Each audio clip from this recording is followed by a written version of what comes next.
Hello, my name is Anna Semley and I work for 20's Plenty for Us, and I've been asked to give a presentation to your parish council. I'm going to share the screen now and show you a PowerPoint.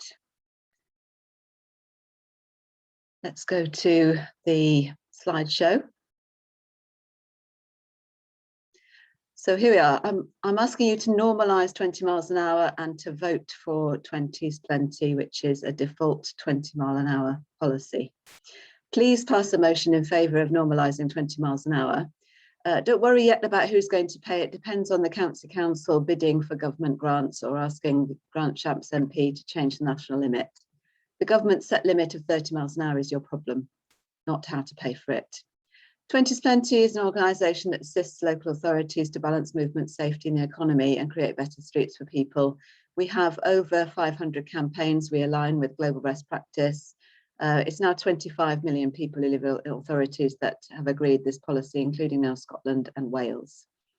You want to increase child and adult activity levels, promote healthy, active travel, meet your climate change obligations, reduce casualties, reduce inequalities, lower emissions, less congestion, make places. We all want this, and 20 miles an hour helps you. However, if currently the 30 miles an hour is equivalent to an 8.8 metre drop, which is extremely dangerous, a third floor building fall, you would never get that at a building site without a rail, but it's what we face every day crossing the road.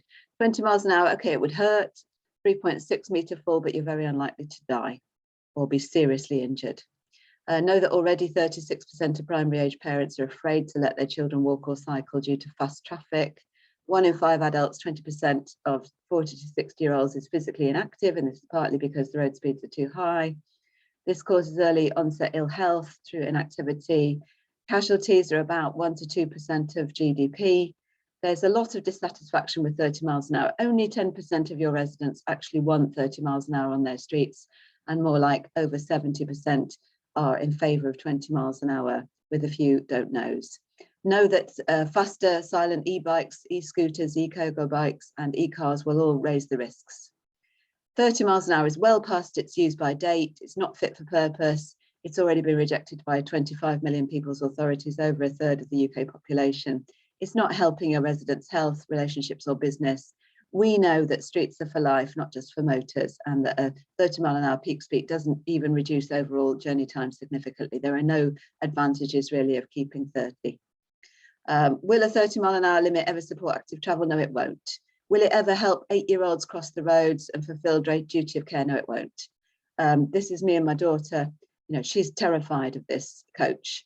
It doesn't help with any of the objectives you want. It's not healthy, it's not green, it's livable. Try and see it from the viewpoint of an 8-year-old or somebody who's got mobility or eyesight problems. Pre-teens, anybody below 14, cannot reliably cope with judging speeds over 20 miles an hour. So teaching them the Green Cross code is not enough. We need to make it safer.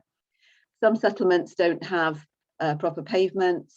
It's just far too fast if you're lacking pavements or cycle routes, and this will deter people from walking.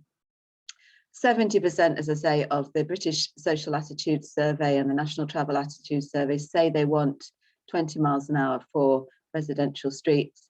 And we know that lots of requests for 20 miles an hour are queuing up where you live in your county council. How can you give residents what they want fairly and cost effectively? Well, we think it's 20 miles an hour because it will have these wide range of benefits, supporting active travel. Every evaluation shows cycling and walking rises. Casualties will reduce between 20 and 30%. Streets will feel safer, places become more pleasant. You know that's true. It's going to help children walk and cycle to school. It's for all road users, streets, not just those in vehicles. And you can't build enough cycle lanes if you've got 30 mile an hour limits, because there just isn't the space to give them the off-road space. So infrastructure becomes much more costly if you keep 30 than if it does if you move to 20 miles an hour. Compliance on faster roads, anything over 28 or 9, the speeds will fall 4 to 5 miles an hour for signed limits. We don't ask for engineering. You could put in it psychological measures like centre line removal, and that will reduce the speeds by another 1 to 2 miles per hour. It might not sound a lot, but even 1 mile an hour is is 6% fewer casualties. And know that from April next year, all new car models will have intelligent speed assistance, which is in-car speed limiting, to improve in compliance. And the compliance will increase over time. Compliant drivers will set the pace for others. You can have community speed watch as well. It's fairer to have 20 miles an hour. Risk is reduced to everybody, especially vulnerable walkers and cyclists. It offers this duty of care. Popularity rises after implementation. Calderdale found that casualties fell 30 to 40% with an 80% popularity. In the first 3 years, £3 million of casualties were avoided. The police enforced it. It was about how making the streets more safe and pleasant. It was a quality of life policy. Cheshire West and Chester, casualties fell by 43% in a 4-year rollout, costing £800,000. The benefit was 3.5 million in casualties avoided in those 3 years. And those casualties avoided keep stacking up year after year for no extra cost. Bath and North East Somerset, casualties fell 23% on 20-mile-an-hour roads and 27% all roads. And again, the cost was about 800,000. It's being extended. So we want you to pass a motion for 20 miles an hour in your parish. I hope you will. Please join 20's Plenty for Us. We're free to join. I will send you sticker samples. You can ask your county council to update its speed policy. You can lobby Grant Shapps through your county council and ask your local MPs to support change to the national 30-mile-an-hour limit. It's the cause of your problems. 30 miles an hour is just far too high.